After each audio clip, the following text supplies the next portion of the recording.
Good evening. Welcome to the Camera Artist Guild Thursday Critique. I am your host, George DeLoache. I'm a portrait artist and photographer's coach, and this is where we help photographers learn to master the photographic arts.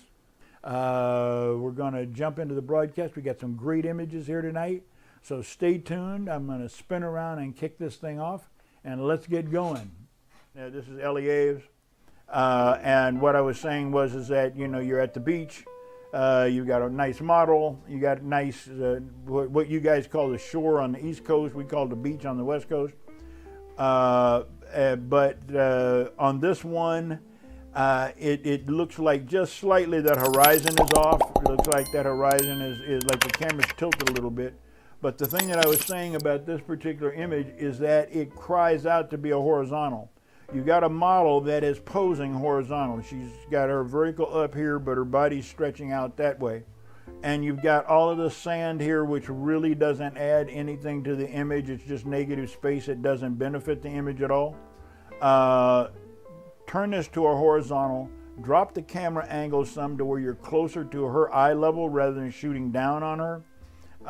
And can keep the same depth of field. And I think it'll be a much stronger image, but I really like what you were trying to do. And let's pop that one off.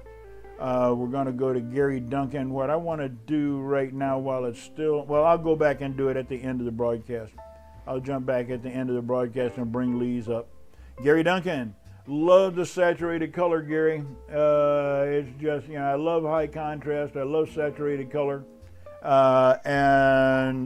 This apparently is one of the head of the golf course, and so very nice. I think he said he did it for Shaw Media, and you're benefiting from the 1/3 compositional line. You're matching up your artificial light well. I think maybe you could have looked around for a location. Now, this could be one of these things where you got 2 seconds. The guy says, look, here I am, take a picture of me here. He jumps out of the cart. You got to take a picture of him where he is. That's it, no chance, nothing to do. But if you could scope that out and find maybe a long shot down the green where you can see the sand traps and the flag and get a feel of golf course. And then I would really consider whether you could maybe find a golf cart rather than this one here that looks more like a transportation vehicle. Now, this could be a different golf court, but I'm just saying if this guy is the CEO or something like that of this golf course, I think he's a football player who's now the CEO of the golf course. Think out where you're going to position him to tell a story, see? We do get a little bit of the sand trap there. We got the green. We got a golf club there, okay, but I think you could have composed it a little bit better, found different areas. I love the exposure. I love the saturation. I love all the technical stuff that you handle the stuff on. But doing editorial, you want to make sure that image tells a story to people who don't know what's going on. Somebody just looks at it and you want them to go, oh, that's a golf course. Rather than maybe he's I don't know, but a gardener. You want to know, you want to tell the story. So just take that in consideration. It's still an excellent image. Thanks, Gary. And one other, Gary's really stretching himself. He does sports. He's working on these on his portraiture, and this I believe is his son because we see him a lot. This is a nice image. I like the way you've done it. I like the way you handled it. You've also handled this hand under chin, although they used to joke about that all the time in PPA print competition. That's a face punch, where you're punching yourself in the chin. Of course it isn't. But you were smart to have him not rest his full weight on his fist, because that would distort the skin. If you're going to do this one, you kind of want to fake at it. You want to get it to where it's touching, but where there's no pressure on it. So you've done that. Your exposure is fine. Fill is nice. Everything else is working for it, okay? You're getting better at this, at the portraiture stuff, Gary. Keep it up. Your sports stuff is outstanding. Okay, here we go. G. Johnson. And we got several from G on the same subject, so we'll jump through these really quick. I like this one. This is nice. It's simple. It's available light. You got a beautiful lady. You've got nice skin tones. You got nice exposure.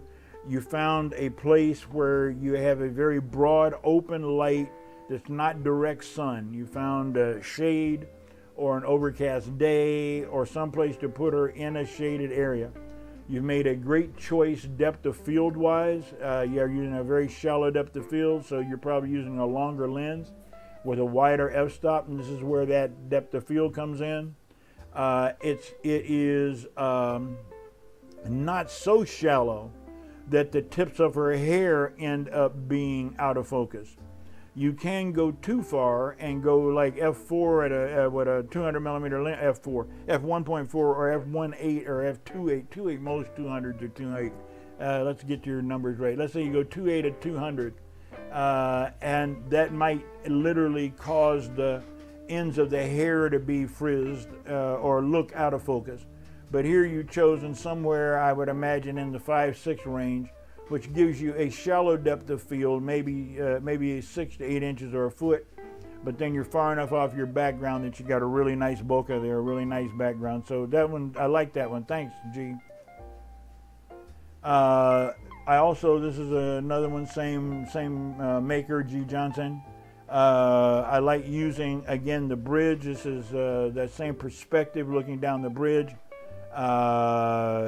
You handled it well. Again, she's looking good. You found an area, again, it's a time of day where your exposure is okay on the face, and you're using the sun to illuminate the hair, but you didn't blow the hair out. So it's a good choice. I might try to pump a little bit of light from an artificial light source towards her, but still, this one worked for available light. It's fine. And then one more there on the bridge. This one's not as much, this one's fine. Again, the shallow depth of field. I happen to like the others a little bit better because I like her pose and the other ones. But you executed these well, so congratulations.